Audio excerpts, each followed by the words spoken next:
recording. Let's turn that off. Mute it. Beep, beep, Kill it. beep, boop, boop, doop, beep, beep, beep, beep, beep, doop. Let's see. No game to log into. Did Nope. Amy give me a clip? Let's find out if she did. Ooh, she did. I better download those real quick. Cool. Yeah, some audio. Yeah. Here we go. Okay. Audio recording. Bep, bep, bep. All right, we're good. Here we go. In 3, 2, 1. Do your homemade cakes look and taste the same? Old-fashioned, no filling, boring and plain? Well, not anymore. No sports, no rock, no information. For mindless chatter, we're your station.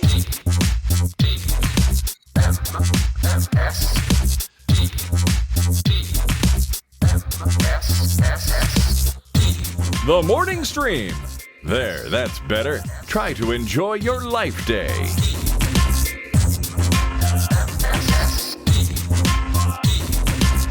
Hey, everybody. Welcome to TMS. It's the morning stream for Tuesday, November 26, 2024. I'm Scott Johnson. That's Brian Ibbott.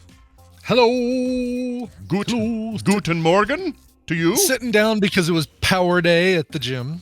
Ooh, do tell what Power Day is compared to a different day. So because they were expecting fewer people, they put us all on the treads to start. They basically have, I want to say they have 14 treadmills, and they were expecting 12 of us, so they lined us all up on the treadmills instead of splitting us up between floor and treads. And I like starting out on floor. I like ending with treads because I get totally gassed on the treadmills. So I want to end my day with that, or end my workout with that. Makes sense, sure. But they started us off there, and then more people started showing up. They showed up late, so they put those people on the floor, and they said, hey, anybody want to move to the floor from the treads? And I don't know why I didn't. But I stayed on the treads, and it was a mistake. So there were 2 people out on the floor while there were still like 16 or 14 of us on the treadmills. And what they did is they alternated us between. So if you think of it as 3 levels, like base is a speed on the treadmill that you could maintain forever if you needed to. Okay. Like 4.5 miles I usually do is my base, which is a jog, but it's a light jog. Yeah, and it's consistent. That's what you want, is a consistent one. I could do 30 minutes of that, no problem. Sure. Then they have the push, which is usually a mile above that, so 5 to 5.5 miles per hour, and then an all out, which is usually a mile above that. So right. For me, it's 4.5, 5.5, 6.5 are the speeds I do. But everybody's got their own base, or potentially. Everybody's got their own base. Okay. And some people even do like power walking, and they just adjust. They power walk the whole time, and they just adjust elevation, that sort of thing. But those are mine. So we basically said, base, forget base. We're going to alternate between push and all out. And it was basically like going from a minute of 5.5 miles per hour to a minute of 6.5 miles per hour, and then like a 30-second walking recovery, and then repeat 9 times. Oh, yeah. Yeah. Oh, so far I was with you, and then I went, and then you said 9 times. 9 times. Oh my God. Yeah. So then I get totally beat, and then all right, time to move to the floor and the rowers and do weights and that sort of thing. I still pushed myself with the weights and did 5 pounds over my typical row and row lifts and stuff like that. I guess row lift is out like that. Those are really good for you. They're hard, but they're good for you. They really are. Yeah. And then bench presses and stuff like that. Sure. But wiped out, but it was good. I did forget to do something today. So on days that I work out, I get up at 5:55 a.m. And then I don't take a shower. I go to the bathroom, brush my teeth, wash my face, and deodorant, and then I have my clothes. I have my workout clothes in there, so I don't have to wake Tina up by turning the light on in the bedroom. I get dressed, tiptoe out, feed the cat, go out and hit the place. Yeah. I guess it was a little bit of a hurry this morning, and I forgot to put deodorant on. Ah, sweet. And this is like full day of Monday, overnight. Yeah. And then getting up Tuesday. And I didn't realize it until I was on the treadmill, stuck there between Thomas and Nancy, because I see their names on the treadmill. Yeah. And then I'm like, I don't know why that's funny. I don't know why it's funny that it's Tom and Nancy. I don't know why. Thomas and Nancy, yeah. That's really funny. Thomas is one of these young guys who's like, all right, yeah, I could do it. I would do this all day. And it's like, all right, go ahead, do whatever you need to do. There, Whatever Thomas. you need to do, Tom. Yeah. Nancy, I think, is maybe 2 to 3 years older than me. Short gray hair, but like a tank. Like she's been going Orange Theory for a while. She's got guns. She is like she's gonna take that turkey out of the oven on Thursday, barehanded, and just rip it to take the meat off. I There's love it. Yeah. no electric knife for her. She's just gonna rip the meat right off the turkey and put it on It's the no plate. longer a theory for her. It's a law at Orange Theory. She's at Orange Exactly. Law. It's been proven. Yeah. Yes. So, but now I'm like, oh God, I stink. Oh, and this is again when I'm thinking maybe I will go to the floor just so I can be away from people, and I don't, and I don't have anybody around me to stick up because there's so many floor spots open. I can basically have any pick of spot that I wanted to sit at and go do my deal. Mm-hmm. But I stuck with it, and I figure, you know what? It's a gym. This is what gyms smell like. We're all here to work out, whatever. Mm-hmm. And I don't think it was that bad because, she was smiling and fist bumping me at the end of the runs and all that stuff. So nobody looked at you and went, murr, murr, no, nobody, exactly. Nobody said, I'll go to the floor. I was thinking Thomas and Nancy might both volunteer. Hey, is it too late for me to go to the floor? I'll do it. Tom and Nancy bolt. I've had it. I can't do it. Right. Boy, what message would that send? Both people on either side of me, both like truck it over to the floor. It's like, okay, yeah, point taken. Yeah, Brian turns around, heads for the door, face down.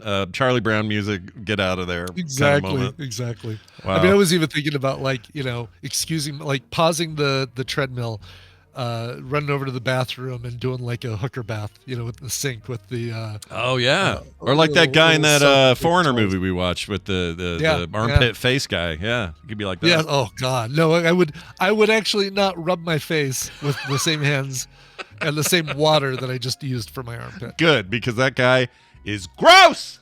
Gross. Roadie to the max is what he is. Yeah. So. Well, that's wild, dude. I'm glad it all worked out though. Everything's good. Worked now. out great. It was, you know what? I always feel great when I leave there. I hated right up until the last minute, and then I leave there, and then I start. I do the final stretches. I'm like, you know what? I feel really good. All right, this is what I do. Yeah. And then that's the thing. You feel better. You look great. You're looking great.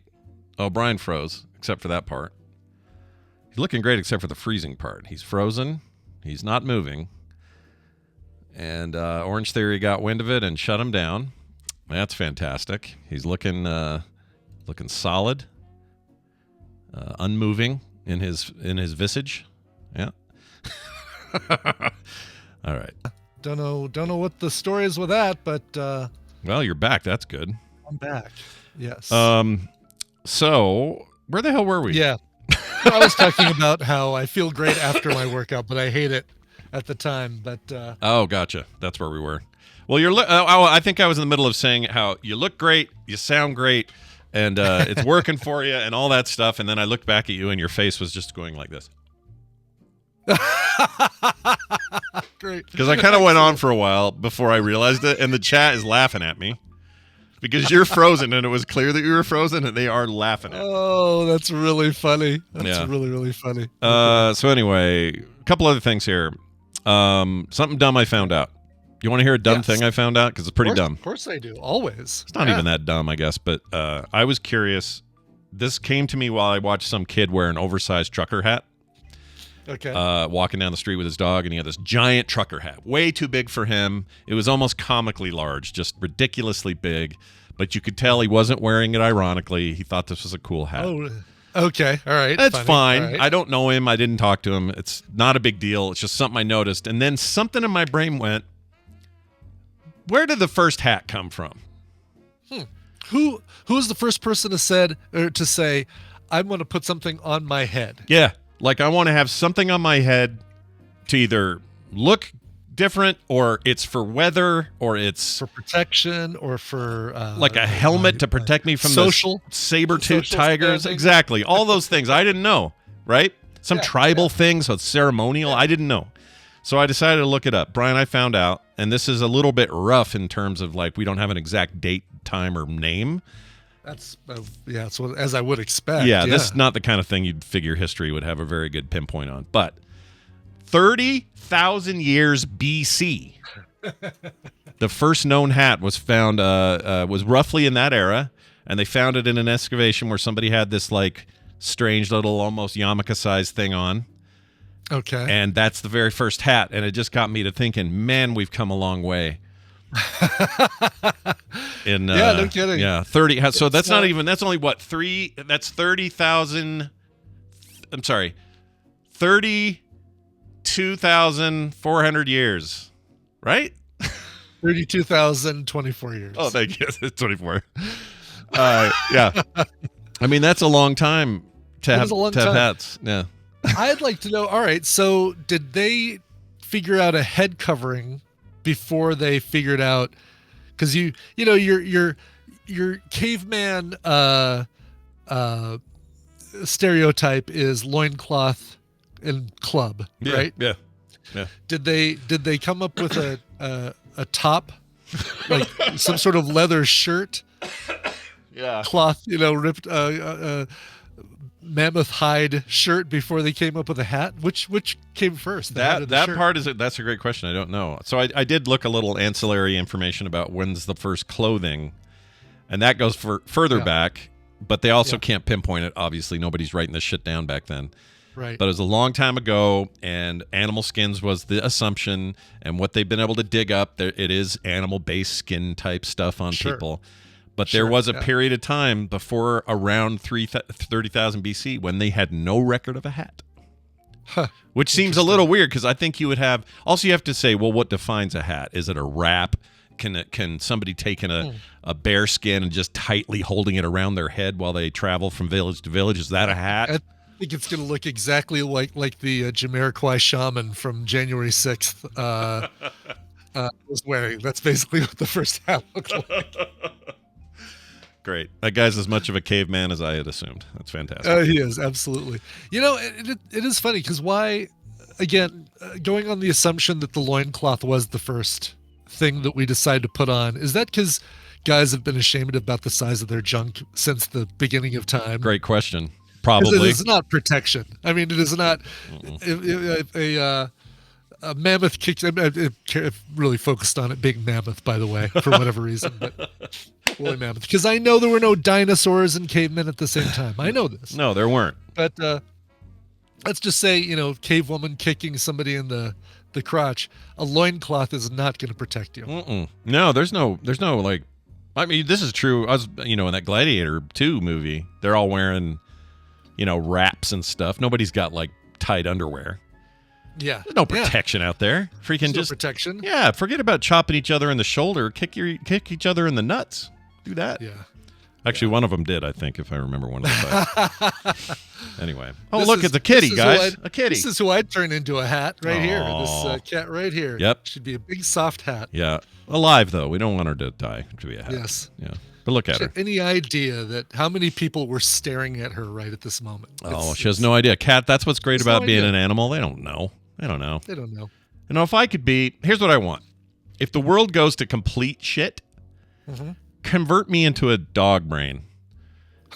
Because then I can just go. So you're unaware of it? Yeah, you're just like, so I just got to find food. If something hurts, sure, it hurts and you're kind of miserable, but you don't get esoteric about it. Yeah. Yeah, you're just you just limp around, lick yourself. Blissfully unaware. Yeah, Exactly. Yeah. I think that's the answer to our future Armageddon. As we unless you're in Ohio. That's true. Skibbity toilet.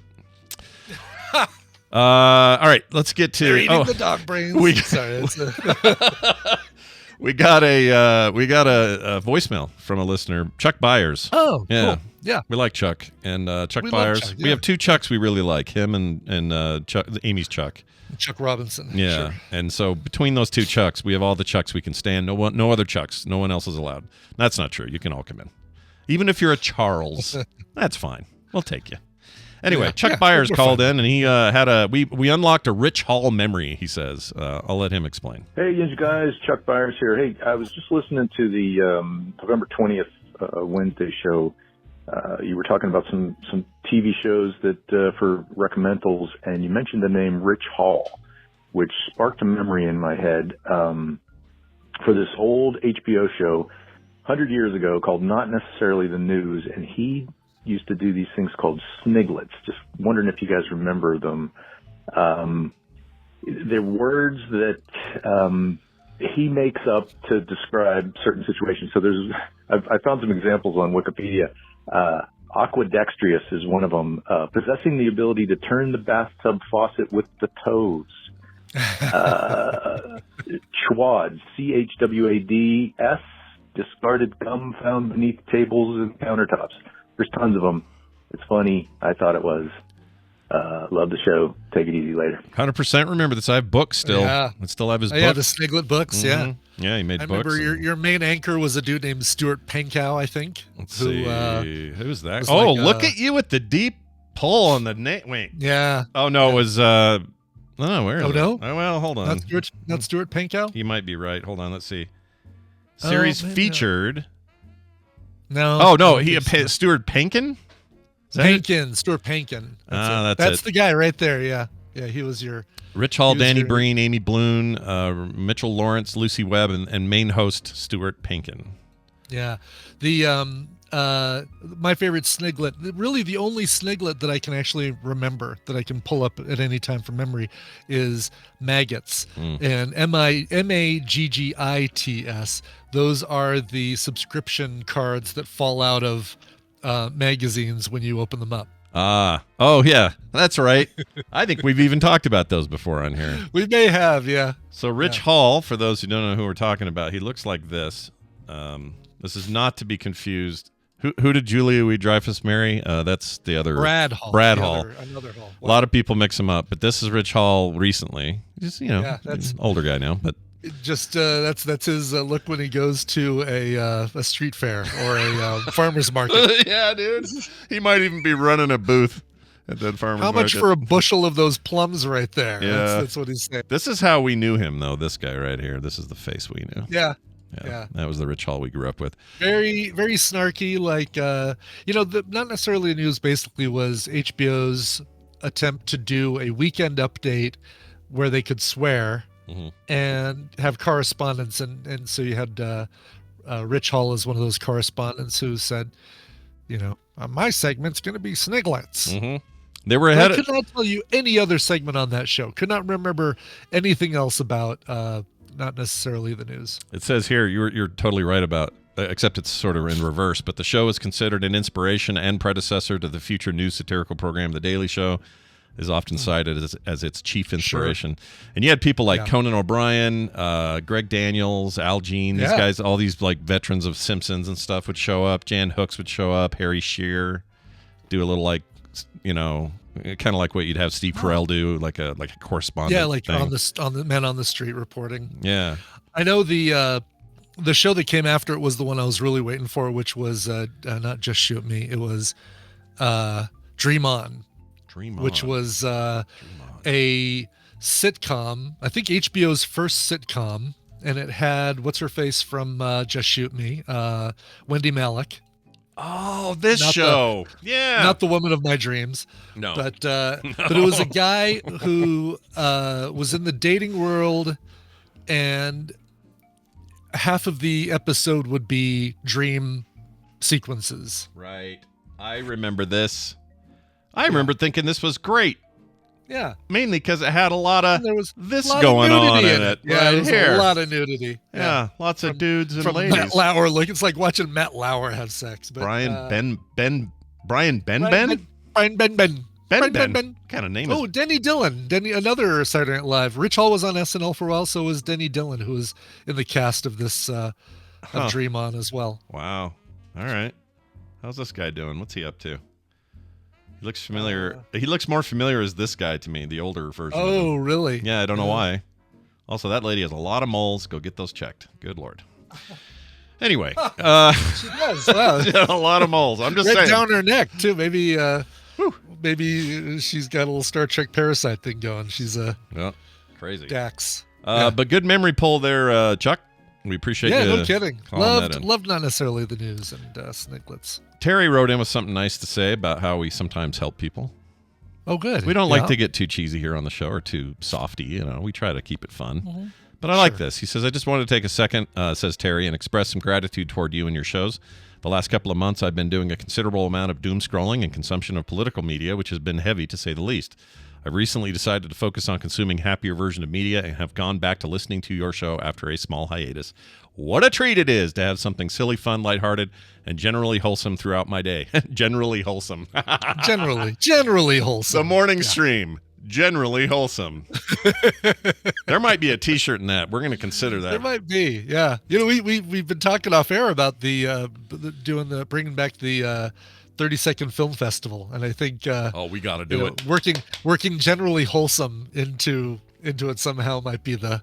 That's a great idea. We need to remember this, and also I think I forgot to tell you this, but I think it'd be a great idea for us to revive that right when Sundance is happening, which is soon, but not too soon. We have some time. Okay. And that way we can kind of coincide it and say, our own little alternate film festival happening over here. Our film festival. Yeah. Yep, so I think we're going to do that. Anyway, it says, goes on to say, thanks for doing what you guys do. From the rest of us dealing with daily grinds and stresses that go along with it. Long time listening, even back in the early instance days, says Terry. Well, Terry, that's just nice. Thank you for that. That is nice. It's good to be, as much as how do I put this? We don't realize we affect people in positive ways necessarily all the time. But when you guys take the time to tell us, that's our version of what you're getting out of us. It's very nice to get that kind of feedback. So never be afraid to tell us that you like us. You like us. You really, really like us. But boy, when we affect somebody in a negative way, we hear about it. Yeah. Big time. That was an email, by the way, themorningstream@gmail.com if you want to email us. And there's also a text here to read from, let's see, this is an anonymous listener, but I have photos for this. This is great.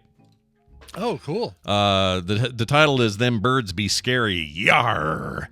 Hello, gents. Listening to yesterday's TMS on 11/19. This has been a few days. And the part where you're talking about cassowaries, we're talking about birds and stuff, big, giant, hairy birds. Yep. To address your question about the least concern designation, that refers to their population status. That meaning that they are of the least concern for being endangered. Exactly. I assumed it meant how much they would peck me to death, but no. Yeah, that's what we both assumed. Like, how dangerous are they? But or at least how concerned should we be when we see one of these? Yeah, he does say, however, when it comes to a threat to humans, they are the only bird capable of outright killing a human due to their insane claws used for disemboweling predators. Check these suckers out. Here's your image. Okay, let's see it. Whoops. Where'd it go? There it is. Look at that shit. Oh my gosh, that is clever girl level. Yeah, right, that's a raptor arm or leg. I'm telling you. Totally I mean, I know birds are essentially raptors and dinosaurs' descendants, but still, like, that guy's even wearing like a Doctari jacket, like the guy in Jurassic Park. Look at that thing. Yeah. Dang. Can you imagine two of those coming at you real fast? No. I'd shit my pants. Screw you, Cassowary. Yeah, take that. We're mostly wholesome. Frank Cassowary. We're a generally wholesome show here. Don't come after me. That's right. Anyway, thanks for that text. That came to 801-471-0462. You're encouraged to use that for both voicemails and texts. Keep them coming. All right. Okay, fine, you win. I'll pronounce it emu. Emu. Fine, I'll pronounce it emu. Yeah. Heard from 3 other Australians who all said, here on the emu. I'm like, all right. It's not that we didn't believe you. It's not that we don't believe that Australians pronounce it emu. Yeah, they're really, what's the word? They're rubbing it in. That's what they're doing. Yeah. News time. It's time for the news, brought to you by... They're really loading the meat pie. This is brought to you by fellow tadpooler Jana Pride. Jana has been busy building her professional wrestling referee career and has been nominated for the QWI Personality of the Year, recognizing LGBTQIA independent wrestling workers. Vote now and vote often. Seriously, guys, go to town, and you don't need to vote for everyone if you don't know them. But go and vote by going to janapride.com. That's JAINA PRYDE.com. Spell it like Kitty Pryde. Go there today and cast a vote her way, and then do it tomorrow, and then do it the next day, and then do it the day after that. Ooh. But let's get her on that list. That's awesome to have your name spelled like that, because she's one of my favorite Marvel characters. Favorite X-Men. She is. Yeah. Yeah, absolutely. Yeah, you can hook up with Colossus. You can go through walls. Even if a guy's you saying, hooked up with Iceman in the movies, didn't she have? she have a thing with Iceman? I forget. Drake in the movies, yeah, the Anna Paquin one before she. I always think of what's the run where she got stuck in the dimension of in between things at the end. Not Limbo. That was I know what you're talking about. Yeah, where she couldn't unphase basically. Yeah, it was basically like her molecules wouldn't come back, and it was like maybe it was the Joss Whedon run. Yeah, and Amy's right. Yes, absolutely. It was Rogue and Iceman, not Kitty Pryde. Oh, well, Scott Summers wasn't happy about that, was he? I bet Colossus was like, oh man. Oh no, Kitty Pryde. Wait. You're thinking of Marvel Girl. You're thinking of Jean Grey. I am thinking of Jean Grey. Yeah. Why am I mixing them up? Yeah, I was getting Anna Paquin and Elliot Page confused. I mixed them all up. Kitty Pryde was Elliot Page in the movies. You're right. Correct. Yep. And she got. He is great on. We're almost caught up with Umbrella Academy. Just watched the next to last season. We just have the final 6-episode last season to watch, and that show is great. I've seen none of that show. I need to start it and watch the whole thing. Yeah, you can binge it from start to finish. It is so wacky and cool. Nice. Well, good luck out there, Jana Pride. Yeah. Spelled and like. Go vote for everybody, please. Spelled like Kitty Pryde. School evacuated as a child brings explosives to show and tell. Ooh. Maybe don't do that. That seems bad. It says a junior high school is evacuated after a child brought a historic explosive device to a show and tell. There were dramatic scenes at Orchard Junior High in Dibden, Purlieu. Where's this? I don't know. UK. dailyecho.co.uk. I wonder if that's it's a strange name. That sounds maybe Welsh, maybe? Oh, could be. It could even be like Indian. I don't know. Oh, sure. Not in India, but an Indian named school there. Anyway, as police were called out at 1:30 p.m., that's after lunch, man. It's time to go home anyway. After the item was presented in class, an email sent to parents by the school described the object as a historic incendiary device. Oh, shit. Hampshire, England, by the way. Oh, Hampshire. All right. It's a village situated on the edge of the New Forest in Hampshire, England. Oh, the Hampshire. The Hampshire. Yeah. The village merges with the nearby town of Hythe. Hythe. Not to be confused with Hyde, but Hythe. I kind of like Hythe. That's cool. Hythe. Where are you from? I'm from the vampire community of Hythe. Perfect. Anyway, police spokesman said the school was calmly evacuated and disposal team attended to take away the item and have it destroyed as a precaution, unquote. Lori Holloway, who was a child at the school, says she found out what happened when she received a text from the school saying, quote, schools are being closed and evacuated. Please collect your child from Nodeswood Field ASAP. Nodeswood. Left field. Yeah. We're not going out into the Nodeswood. That's where the dragons be. Love that name. At no point in this whole article do they say what the object is. Is it a grenade? Is it a... I assume it's like an old bomb from like the war. Maybe an old bomb, an old mine or something? I mean, who knows? They don't say. Yeah. I assume it's something like that. I mean, what was it, a month ago? That Japanese airfield portion of it exploded because some World War II buried ordnance went off. Right. And it was so old no one knew it was there. It just been paved over 5 times or something. Yeah. It's crazy. Yeah. Wow. See, another parent called saying there were police everywhere. I knew me youngest would have to be so scared. I don't know why they talk like that. That's not even close. That's perfectly fine. Both schools seem to deal with it. Oh, I guess there were 2 schools. It says both schools. I don't know what that means. Seemed to deal with it all very well and had the kids lined up to be checked off. It must have been very upsetting for everyone involved, they say. So there's a secondary school, so a high school nearby. Gotcha. They were stoked. Yep. We're going home early, boys. Woo! Brought it for show and yell. Here's what I brought for show and yell. That's right. They grabbed their swords and entered the Nodeswood where the wizard is. Nodeswood. Love these names. All right, here's a story about Pizza Hut. Let's move away from dangerous incendiary devices to dangerous dietary devices. Pizza Hut. Okay, good. Food bombs. Food bomb. There you go. Pizza Hut is introducing a tomato wine. I'd try this. I would totally try this. A tomato wine. Yeah. Okay. I'm not going to drink it, but I'll try it. And I'll taste it. I'll do that. I was going to say, by tasting it, you're drinking it. You do know that. Oh, no. I don't mean like I'm not trying to. You're not gonna chug it. I just don't think I would like it, but I would try it for the show or something. You know, Sure. Like it just sounds gross. But anyway, wine and pizza are natural pairings. Is that true? Would you say that? Oh, absolutely. Any Italian food and wine go together like chips and cheese. I think you're probably right. Barry, do you want to? Hey, Barry, write in. Does wine go with Italian food? Yeah, like Barry would have a good point, but also I think where I'm getting hung up is it's Pizza Hut, and does wine? Well, but you it's know what still I mean? Italian, like marinara. Marinara sauce, pizza sauce, tomato-based sauces.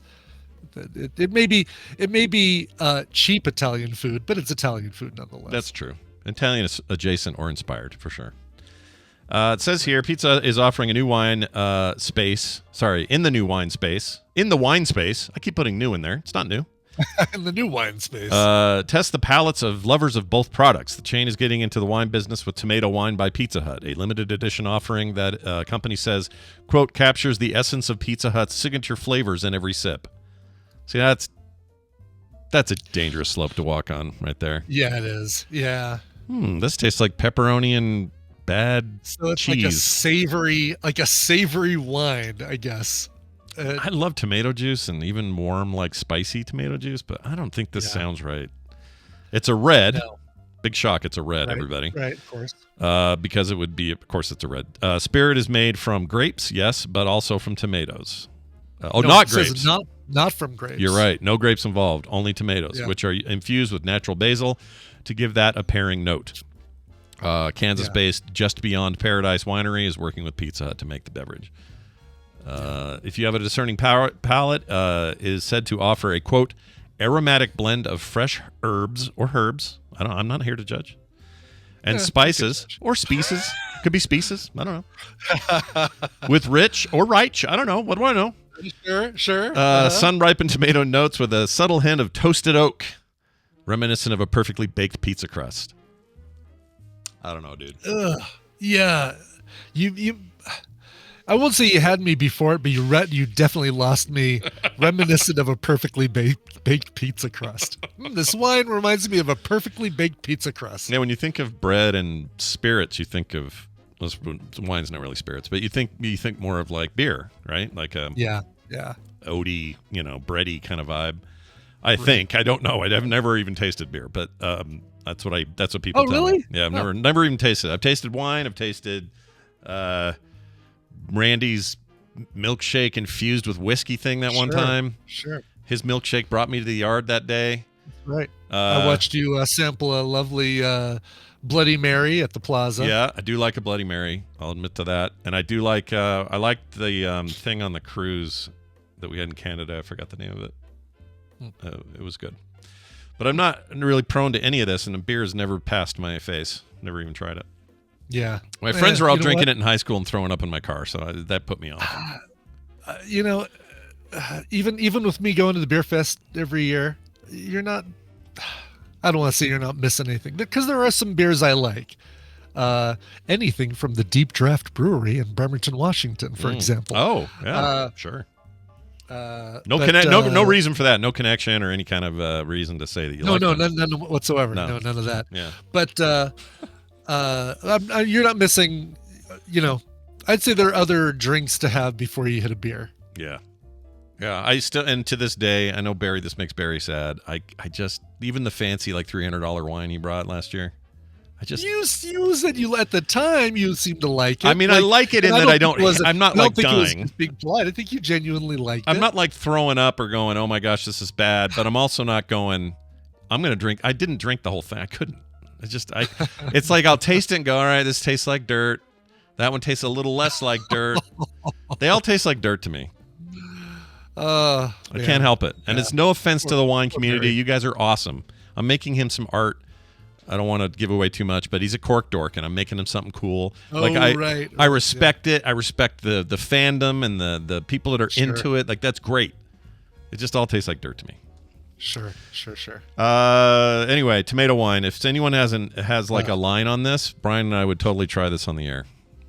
Yeah, totally. And then Taco Bell soon to come out with their own enchilada sauce tequila. So we'll try that as well. I would try that. Yeah. Well, would it be based on? They base it on one of their sauce packets, though, right? Wouldn't you think? Like, it would be fire tequila or Diablo tequila. Yeah, Diablo tequila. And there's not a worm at the bottom. It's just a loose piece of lettuce down there. That's right. It's a cinnamon crispa. Oh, dude. Gross. But we'd try it, is what we're saying. We'd try it. We'd totally try it, yes. Google Doritos vodka. Is this a thing? Hold on, chat. Dorito vodka. Oh, my gosh, it is. Is this really a thing? Doritos flavored liquor is here. Food and wine. Wow. This is real? Well, I can get this. Brian, you could go get this right now. Yeah. Yeah. Oh, wow. Look at that bottle. Empirical is the brand, I guess. Yeah. Is it like a, let's see, returned from lunch with a sandwich and a bag of Doritos. Zubba, zubba, zubba. Curiosity led me to turn the snack into a spirit. Upon tasting it, the result was amazing. We burst into laughter. We shared it with our friends. And then they decided to package it up and go for it. Interesting. Again, I would try this. Infused. It's like a... Yeah, I don't know just how you infuse nacho cheese and vodka, but why a vodka, not a tequila? Again, good question. Do they smell like 12-year-old gym feet? I don't know what to expect from Actually, I don't know if this do they don't really ever say vodka, do they? They just say it's a spirit. Yeah, that's it. Oh yeah, you're right. They don't say vodka on there. Mm-hmm. So who knows what they mean? But again, that's something I would taste. I have no desire to ingest much of it. That seems like a mistake. All right. Yeah. Let's take a break. When we come back, Amy will be here. It's time to read some books. Time to her second November visit. I'll add. Yeah, right. It's a big long November, so she got in twice, and it's time to put down your phones and your switches and your whatnots and read a book, and she'll help you do that. Coming up after this break. Tell me what we got for a song before we do that. Sure. This actually goes with a request we'll get to at the end of the show. But if you haven't heard of the band Serenity, not Serenity, but Serenity, this is who you're about to hear. Indie pop artist Serenity, beacon of authenticity is what Laggy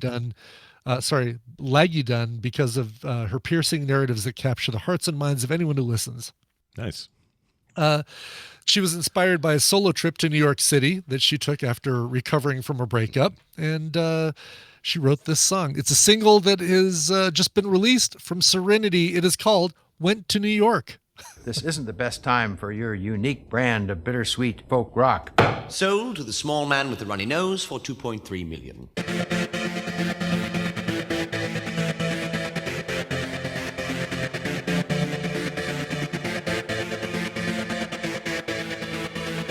And we've returned. Tell me about Serenity.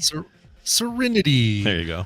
From Sacramento, California, that is Serenity, and the song Went to New York, a brand new single from her. Look for tours and EPs coming soon. Nice. I went on a Chaverches tear yesterday. Oh, love the Chaverches. Don't know why. Just got in the mood. And just went down that playlist and played it like it was no end. It was great. They are great. They're absolutely great. All right. Sit back, relax. Time for Amy to come and tell us why we need to learn more from the written word. I always type Amy. It's not. It's Red Fraggle. Jeez. That's right. Jeez, Scott. Right. Get it together, buddy. Type it the right way, would you? Type it correctly. All right, here we go. Let's play her little intro. One of the things that I enjoy also is reading. Join with us in welcoming Amy to the show. Hi, Amy. Welcome to Read This. Oh, hi, friends. Hi. How are you? Good. How are you? Good. How are you?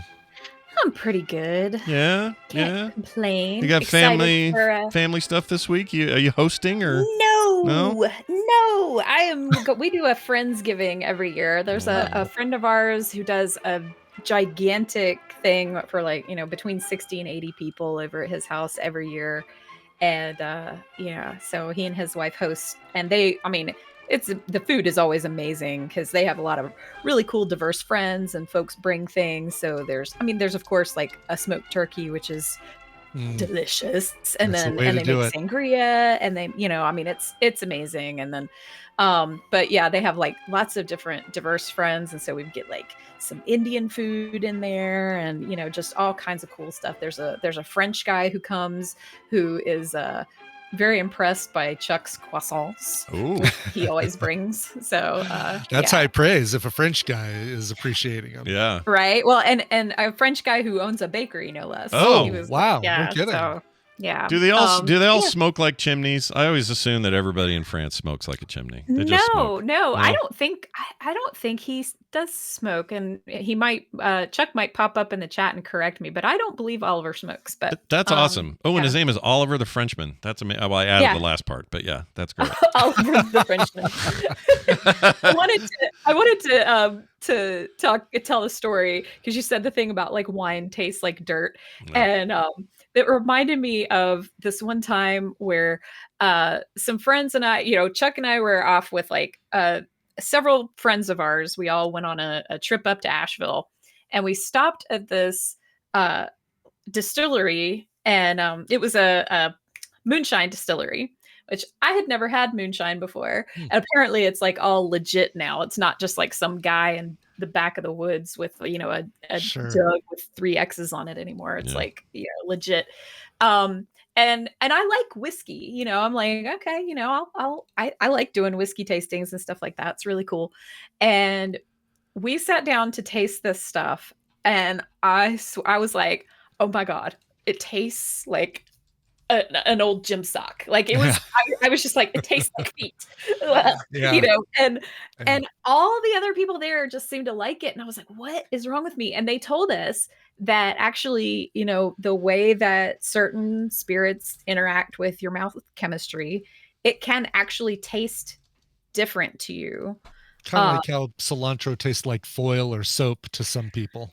Right. Yeah. So I'm convinced that certain people, it's not just like a matter of preference necessarily. I am convinced that there's actually something to like people's mouth chemistry actually makes certain things taste different. So there you go. That might be it, actually. Yeah, that could be it. Yeah, you're totally valid to think that wine tastes like dirt. I'll drink yours. There are times. There are times when I have real like super legit grapes, like the kind with the seeds still in them. Somebody grew them in their backyard. Like they're the best, in theory, the best kind of non-processed grapes you can eat, and those taste like dirt to me. So I think I think there's a connection there with like fresh, real grapes, and then whatever the process is, and then my palate just goes, oh, dirt.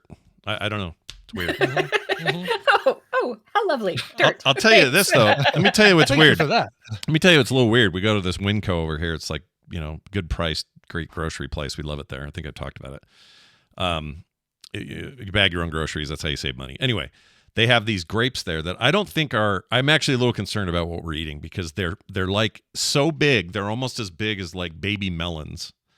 Not, I mean, don't think too large, but like big enough to be, I don't know. Some of them, Brian, are about as big as my AirPod case. Golf ball? Yeah, like that, but oval, but pretty big, close to reaching golf ball radius. Yes, like aiming for that. Maybe ping pong ball radius. There you go. Better, closer. Okay. But they're elongated and they're amazing and they're huge and the bunches are. There's no duds in the bunch, and all I can think of is these are alien things that we're being forced to eat by some conspiracy. Like, what's going on with these? There's no way these are real.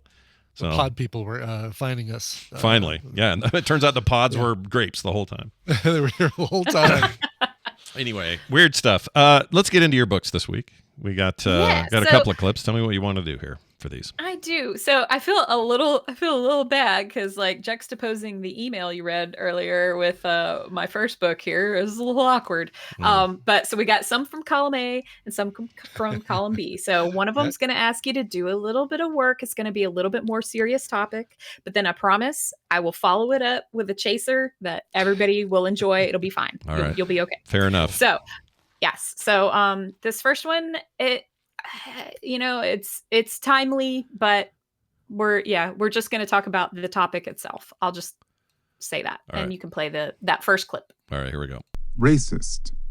One who is expressing an idea of racial hierarchy or through actions or inaction is supporting a policy that leads to racial inequity or injustice.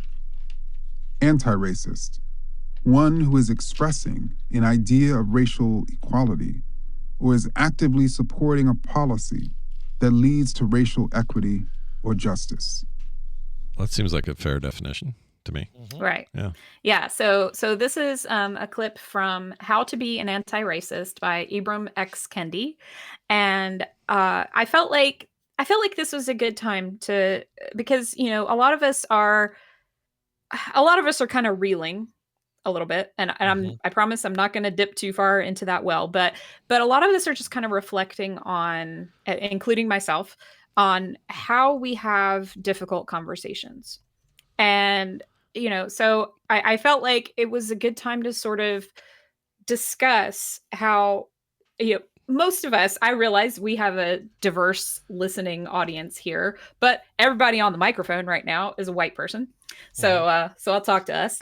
And some of us on the microphone are very white. I mean, I would say, I would venture to say all of us. Yeah, that's true. We're like sheets of paper here. We're ready to be written on. Let's do it. Right. Hey, exactly. That's a good metaphor.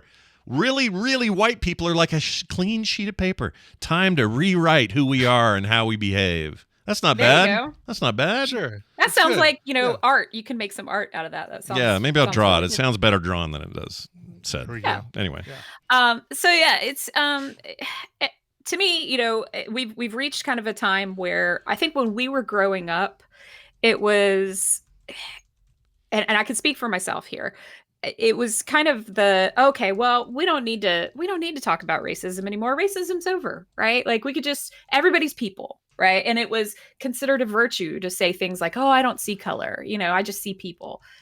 It's disingenuous, right? Like, of course you see them, unless you are actually physically blind. Of course you see that the person in front of you is black or a person of color, of any color.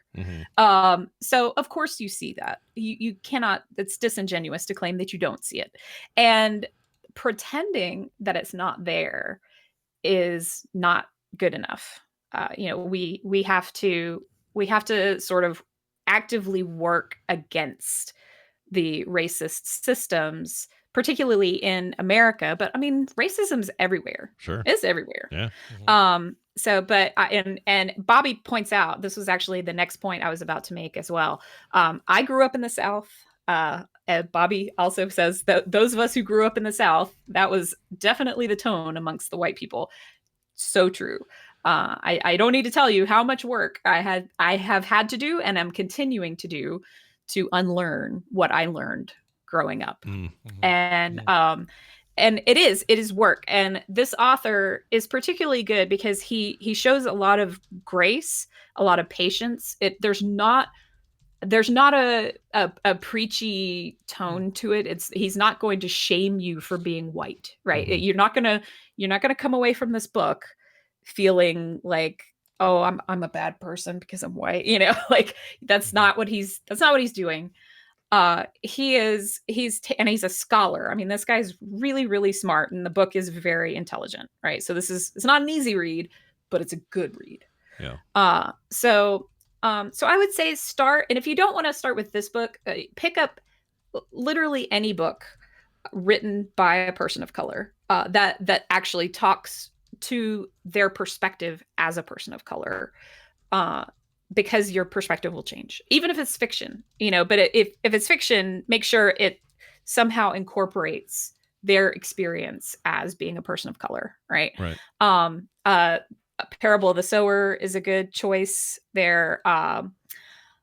Mama Day, which I think I've recommended here before, by Gloria Naylor, also good. Oh, you have recommended. Yeah. I was just gonna say that one's really familiar. That name. Yeah, that one's one of my all-time favorite books. And anything by Toni Morrison, amazing. And they're fiction. So if you prefer like a story to, like a nonfiction, almost a textbook, then go with that. But literally just pick up a book, and you can start the way that you start to on like a journey. And that's what this author refers to it as. Like, being an anti-racist is a journey. It's not, and you're never done.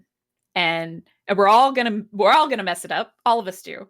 And the author even talks about how on the first edition of his book, he had to do a lot of work to sort of erase some of the more ableist vocabulary from his own mind, and he had to stop himself from, saying things like crazy, or I forget some of the other examples he used, but he shows grace in that even for him, it is important to unlearn some of these harmful learned behaviors, sometimes that are completely unconscious. I know you guys are Gen X, and I am too. So I had to really work to erase the R slur from my just immediate vernacular, right? Like that was just like, right. that was just completely like offhanded. Something was incredibly inane or just unbelievably dumb. We say, oh, that's R. Right. Right. Yeah. And it just I thought right, you meant, okay. Yeah. Got it. Yeah. Sorry. it just rolled right off the tongue. Right. Yeah, And that I was had very common when we were growing up for people to just throw that around. It was nothing. Yeah. Yeah. Yep. So yeah, I mean, but it can be done, because I thought at first when that kind of came into the forefront of awareness for me, at least, I was like, man, I've said this just as a colloquialism forever. Like I'm never going to be able to get this out of my mouth. Are you kidding me? Yeah. You can, I don't say it anymore, and my kids don't say it. They started to. And they came home from middle school one day saying that word. And I was like, no, we're not going to go that way. So anyway, but accepting that it's a journey, and it's a journey for all of us, for like, any type of social and racial equity is important, and it's work for all of us, but it's really good work. So I would say start by listening. Just follow, if you like, hanging out on social media, I've got a couple of recommendations for you of people you can follow who do really good anti-racist education type content. One of them is called The White Woman Whisperer, which is kind of hilarious. Wow. Okay. Another, her name is Portia Noir, like French for black, like Portia.noir. And their content is really, really good. But I would say start by following and don't comment at all. Yeah. Like just listen to them. Sure. And if they say something that sort of activates something inside of you and you feel defensive, even though there's a stranger on the internet, they don't know you, obviously they're not talking to you, but us white people, man, we hear stuff and we want so badly, we want to be one of the good ones, right? Yeah. We are the well-meaning white people. No, not me. I'm not doing that. And I think, and I can speak for myself here, I think that we mean well when we do that. We want badly for this person's pain. We want to say, hey, I hear you. I see you. I'm a safe person. I'm sorry you've been through that. Right. It's not necessarily that we're centering ourselves there, but actually we're centering ourselves. Yeah. And so I would say anytime you hear something that makes you feel some kind of way, before you run to the comment section, pull out a journal and write it down there instead, and reflect on it and say, why did this person who doesn't know me at all, why did them saying something that didn't have anything to do with personally me make me feel some kind of way? Yeah. And really think about that. I had that experience once with a book, interestingly enough. When I first read The Calculating Stars by Mary Robinette Kowal, there's a scene in that book where she is trying to recruit some of the black women pilots to help her get some more visibility for women in the space program. And one of them seems receptive to it, and the other one is not interested in what this white lady has to say. Right. And she says to her, well, I'm trying to give you a chance to fly here. I'm not asking you to like clean floors. And she says, see, that's how they see us. Yeah. And then, the scene continues, right? And the main character says, oh, she's absolutely right. Please apologize for me. That's absolutely correct. And when I read that, it made me feel some kind of way. I was like, well, hang on. Like, she didn't mean anything by it. And I was like, that's the point. Yeah. Right. It's exactly the point. And so that really kind of started me kind of reflecting on my own internalized racism and, all the things, and like why we feel like we feel entitled to be seen as a good white person. Yeah. Right. And really we're not. Like it's very similar to the discourse on the internet recently about, where they asked women like, hey, would you rather meet a man or a bear in the woods? Yeah. And women like all chose the bear.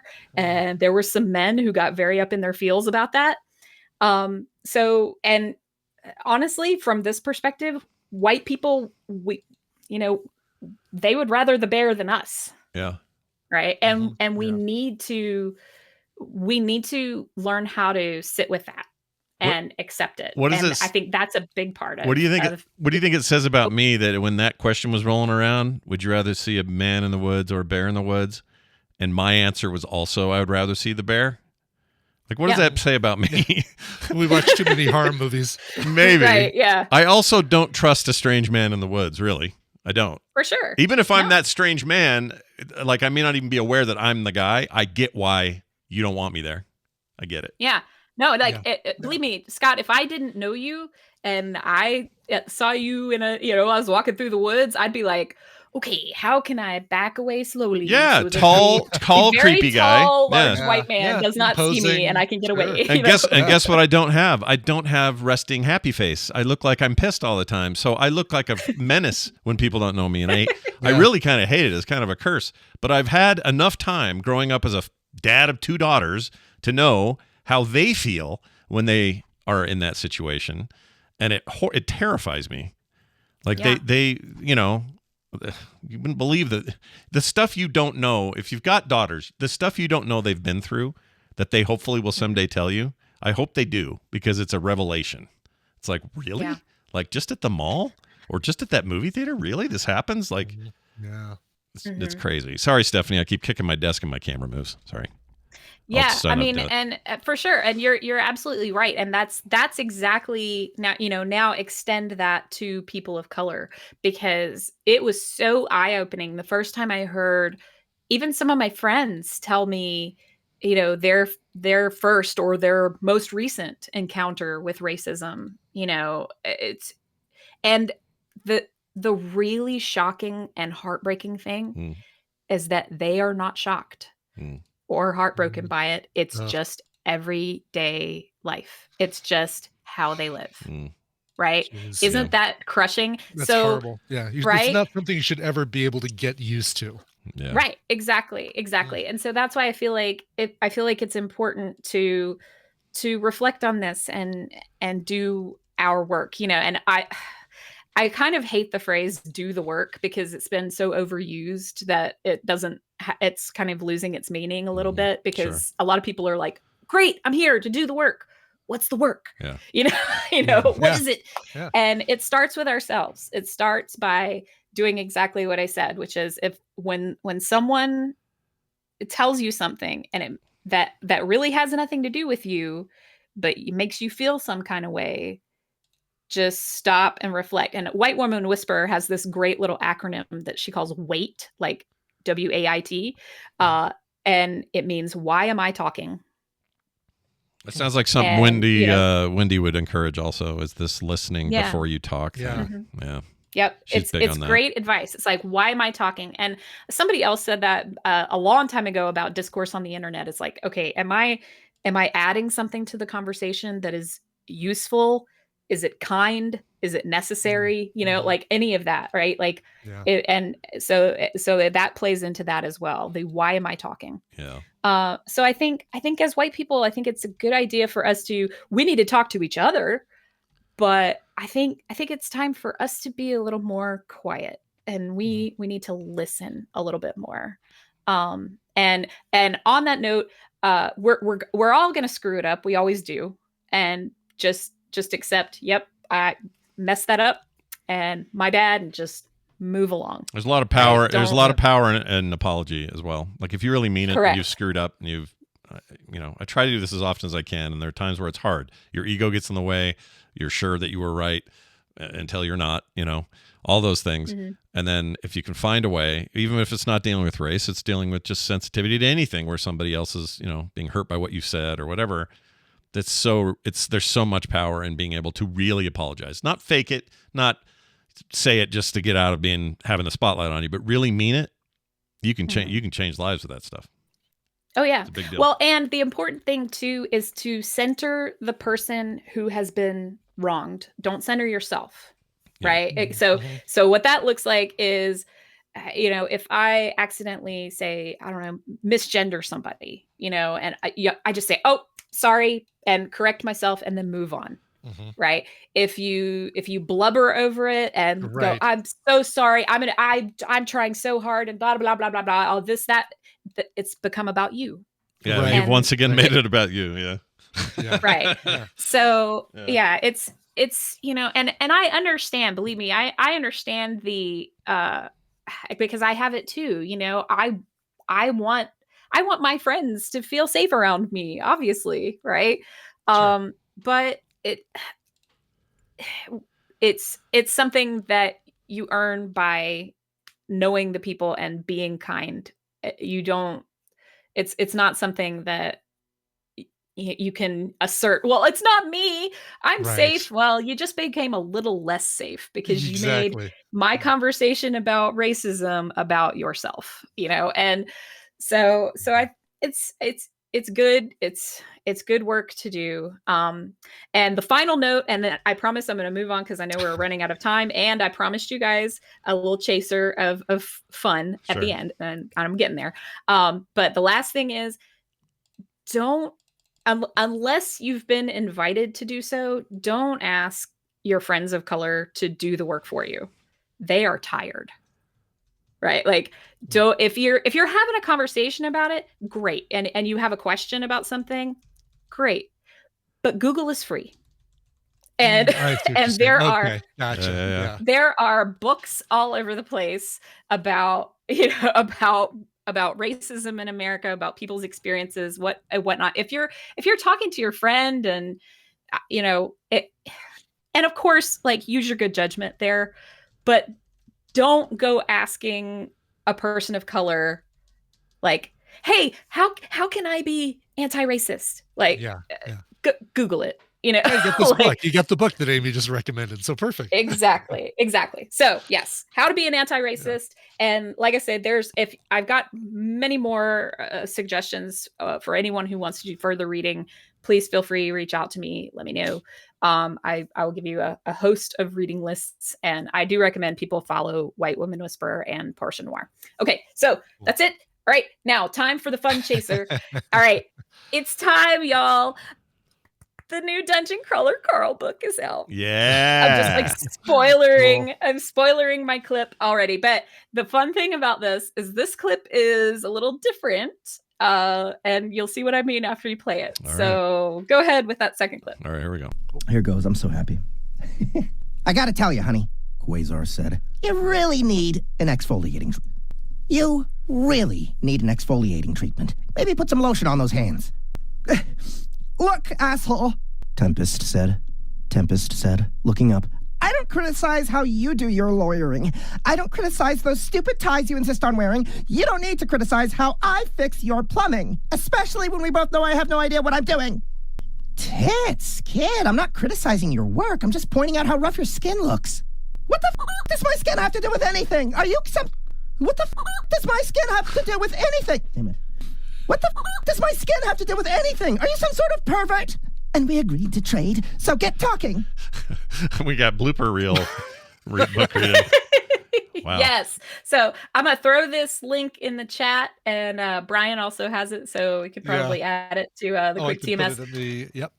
So the audiobook for this is Dungeon Crawler Carl 7, This Inevitable Ruin, and it's just been released. And so that clip is from Jeff Hayes doing live streams of recording the audiobook. The audiobook is not out yet. It doesn't come out till February. So yeah, so if you go and follow, I'm throwing it in the chat right now. If you go and follow Sound Booth Theater, he does live streams of him recording it. And it's great. It's any of you who, even if you just kind of admire voice actors and what they can do, I absolutely recommend tuning in to one of these live streams. Now they're really long, so it's something that's good to maybe have on in the background while you're doing other things. But occasionally, go look at him. Look at like the physicality, because all of those voices are all him. Yeah. They're all Jeff Hayes, and it is so much fun to watch him work. You know what impresses me too is how the editors have to take all that and then go and make it right, because they're recording all those takes. They don't stop. They just have a big ton of audio, and they may be marking as they go for knowing where to be and stuff. But for the most part, those guys have to go then through sometimes 10 hours of audio or more because of the bloopers or the goofs or the rereads or whatever, and they got to go chop out the best one. They got to get it. It's a lot of work. So.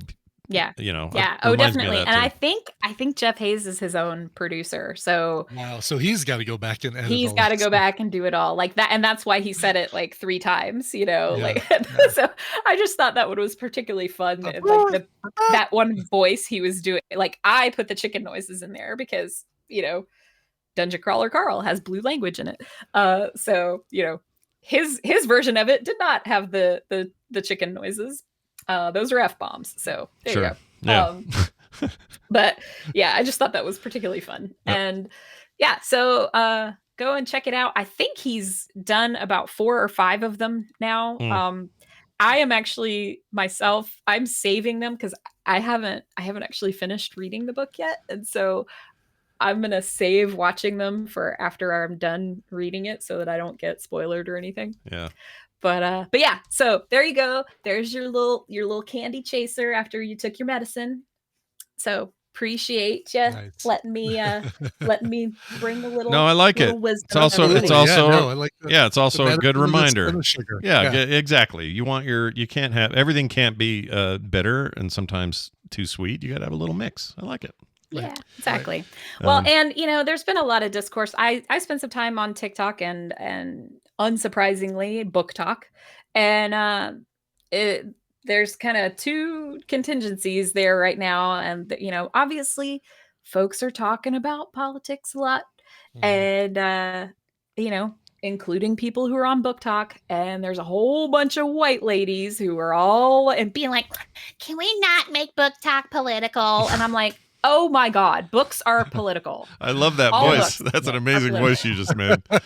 I can see their hairdos and everything when you do that. That's insane. Oh my God. No, I'm not joking when I say one of the ladies who was complaining about Book Talk being political, she's an author. Her book is about going back in time and falling in love with a Nazi. Well, there you have it then. And somehow books are not political. What?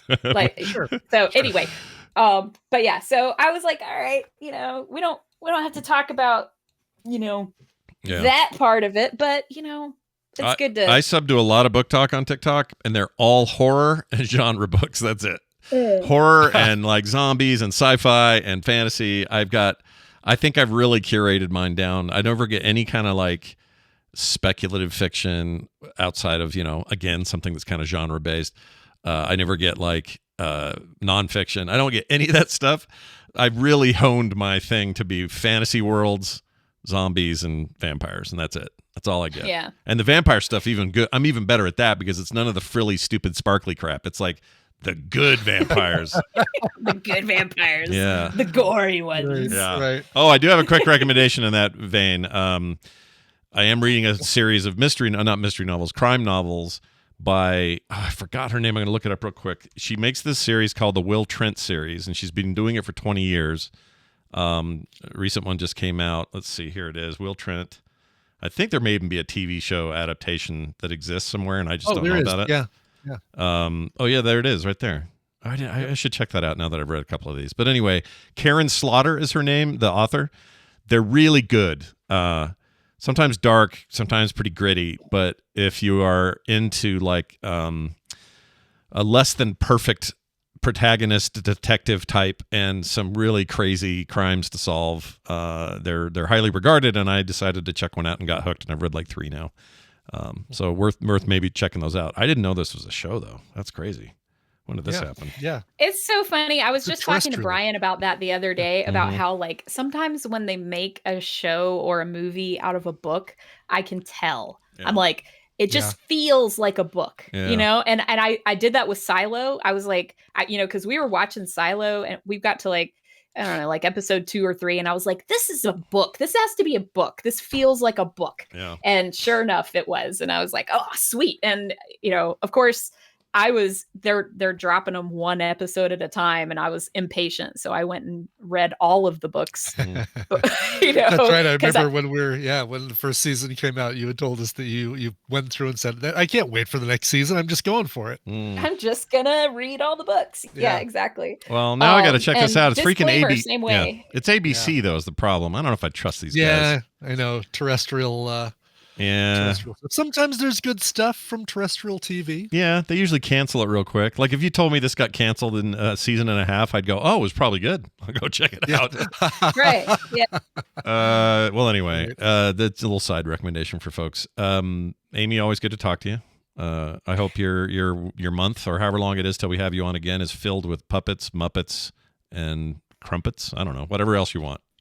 Oh, it shall be. Sounds good. Yeah. Let us know, how your Thanksgiving goes. I want to hear about all the French food that got brought by the non-smoking Frenchman. Oh, I will. Y'all too. I hope you have a good Thanksgiving, and may your turkey be moist. Nice. Oh, sure will be. And we'll probably see you on Playdate, maybe, right? Maybe? Oh, you definitely will see me on Playdate. I never miss a Playdate if I can help it. We got that coming up real quick, so we'll see you then. All right, Brian, we have come to the part of the show where I finish things by reading this here email. It's actually a text. It says, this is from the McDermotts of Alaska. All right. Okay. Dylan McDermott? Dylan Dermick McRolney. There it is. Dermick McRolney is who this says. It says, I've listened since the beginning and I've raised our kids on TMS. When Scott makes the doodle joke last week, we all had a chuckle because of Scott. We've called our boy parts a man doodle or just doodle because we thought it was funny. Now we have a 10-year-old who always laughs when anyone says doodle. It is our little TMS joke, says the McDermotts. Nice. Well, the McDermotts, despite your proximity to Russia, we think you're awesome. So thanks for being up there. That's right. Isn't it true? It is true, though, if we ever got invaded by Russia, like directly, it would be over there. It'd be through Alaska, right? Maybe. I mean, it's not like they could gain a lot by going through Alaska, because then they still have to go through Canada to get to the mainland U.S. So that's true. And they did the Moon movie. They did it through Cuba, or the Cubans did it for Russia through through Texas, right? Florida. Oh, you're talking about not Civil War. That's called the 80s movie. They made it. They tried to remake it. Red Dawn. Red Dawn. They did it that way. So I don't know. I just don't think it'll be East Coast, West Coast. I think it'll either be hat or pants is where they'll come up. I don't know. But anyway, I love Alaska, and you guys are awesome. Thanks for that note. That's going to do it for today's program. Don't forget to check out our website where everything is there, all the ways to contact us, all the stuff, all the links, song requests, all of it can be found at frogpants.com/TMS. And a note that we now have a show account on Blue Sky, morning stream on Blue Sky. Go check it out. It's just part of their regular sign up thing, so it's the .bsky.social thing. But you don't need to search for that. Just search for morning stream, and you'll find us. And there'll be like live show links and reposts of the shows after they're posted. This kind of stuff. I think that place is ripe for good content from shows. So that's why we've done it for most of the Frog Pants shows. And if you want to go check that out, you can. Again, that is morning stream on Blue Sky. That is going to do it for us. Brian, let's get out with a song. Sure. This one is going to Vito Sestito. I love that name. Wow. It says, "Hi, Scott and Brian. As my favorite podcasters, I was wondering if you could play a song from my favorite band.